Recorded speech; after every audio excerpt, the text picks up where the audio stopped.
Welcome to Mindfully Integrative Podcast with your host, Dr. Damaris G. Mindfully Integrative is a podcast discussing ways toward mindfully incorporating integrative health into our lives. This podcast will have informative resources, fun topics, interviews, and discussions relatable for today with a true mindful perspective in a mind-body, holistic life approach. So let's talk about family cultural eating and perceptions of what is needed for eating and what it is for yourself. So this kind of consists of food choices, meal structure, cooking with the family. Is food medicine for them? Do they consider that? Are there food restrictions or taboos, things that are not regulated or not approved of? Emotional eating, social events. In your own household, what is it like? And what happens during holidays? Is food a factor? So let's check out what food choices are. So that means cultural beliefs of what shapes the types of foods that you're eating, the ingredients that are in it, family meals. Like, for example, if your cultural prioritize is being a vegetarian, that would emphasize that you wouldn't be eating meat. And you may only have seafood or may not have any of those things in your. So then that means you have to consider different plant-based proteins and really modifying more on the whole foods and quality-esque foods instead of just large amounts of just simple carbs. Meal structure, that comes into play when we're talking about what is the food for your courses. What are times for your meals? Are there specific meals that you have to eat? Does that differ between your culture? And each person may need a different tradition or an elaborate tradition. So for some cultures, they only eat, before time, sunset or after sunset. There's also some fasting holidays. There are some individuals that, like I said, specific foods. It has to be kosher or halal, or it has to have some sort of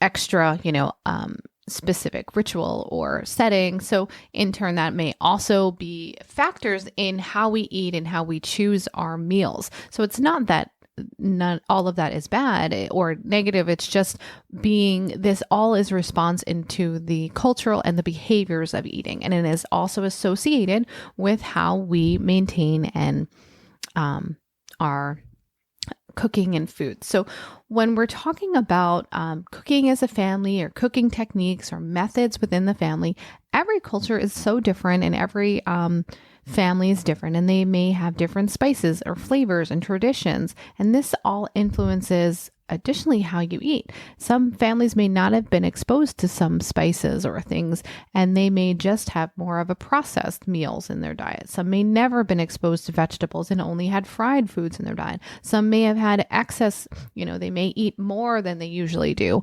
than other generations. And also traditionally, food is a big social and connection between families, and sometimes certain things that each family cooks and how they cook it and what they make and they may not be healthy versions of this, or at the time of when your grandmother or your great-grandmother is passing down a recipe, those recipes you may have see that they are not in any way a healthy version of that. So it may have a large amount of carbs or cheese or fat or fried food or large portions, and not that you're trying to in any way be disrespectful to your family. It's just showing them that you want to have those foods, but may have them in a healthier option at some point. So you're trying to still be part of your family and do things, but modify them so that it can work to be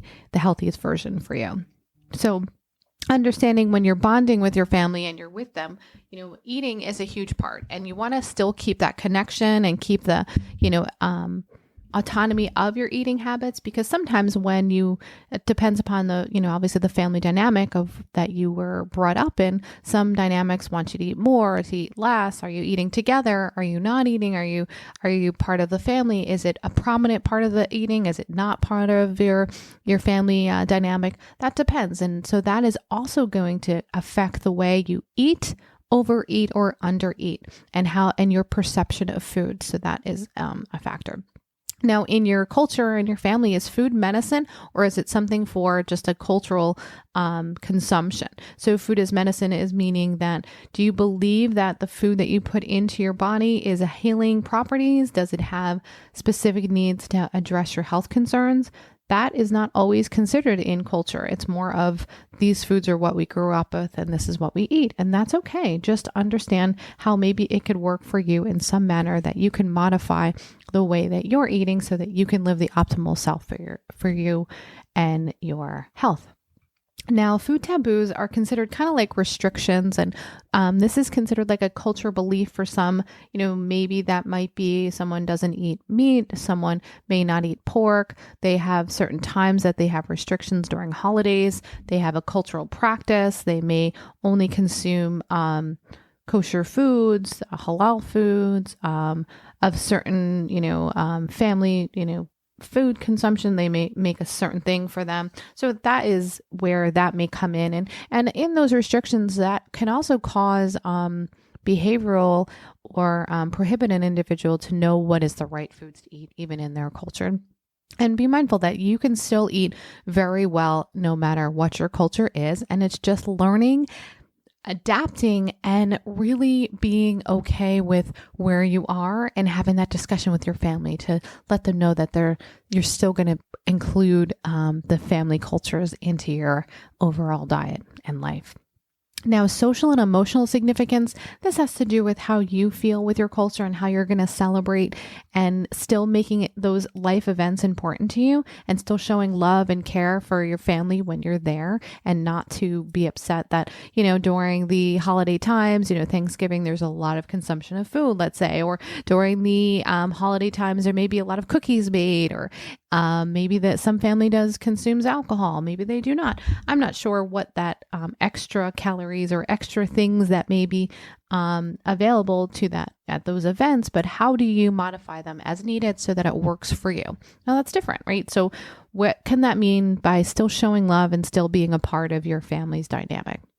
And that can be available for you, and still be able to show some hospitality. You still want to be a good guest. You still want to be available, and you still want to be respectful of those when you're visiting and coming to your family. And I know that sometimes the food has become a big cultural and a big, event. When we go somewhere, it has to be all about the food.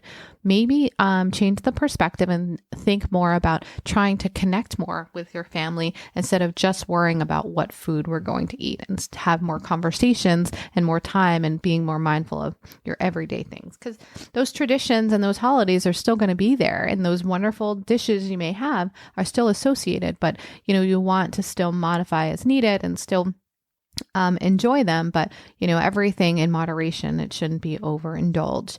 So preparing and sharing those dishes is super important. I want you to know that that's not something that you should stop just because you're trying to modify and work on your optimal health and balance. That does not mean that's the thought. The thought is you still want to celebrate those occasions, but have your own control so that it will be in your the way that you want to participate, so that you can still have and share those family recipes and reflect the culture and identity for you and your family. Because that, I know, that is quite important for many individuals, to pass down those culinary traditions for each family, and and then adapt it to what works for you. And then if that doesn't work for some of the family, just modify it for them, and do what you need so that it becomes the most harmonious dynamic for you and your family, so that when those events and those holiday activities come, you're able to have the best perception of food, have the best perception of yourself, and have a wonderful family dynamic with you and your family together. Thank you for listening to the Mindfully Integrative Show with Dr. Damaris Maria Grossman, family nurse practitioner. This podcast is for informational and educational purposes only and is not to substitute for professional medical advice, diagnose, or treat. Always consult your healthcare provider before making changes to your healthcare routine. Make sure to subscribe so you don't miss an episode. If you enjoyed our show, please support us by leaving a mindful review on Apple Podcasts or your favorite streaming platform. Interested in being a guest or more information? Email us at info@mindfullyintegrative.com for resources mentioned in the show, visit our website at www.mindfullyintegrative.com. You can also connect mindfully with Dr. Damaris on her social media links found on the site. May your strength and peace guide you to find a mindful way every day. Namaste.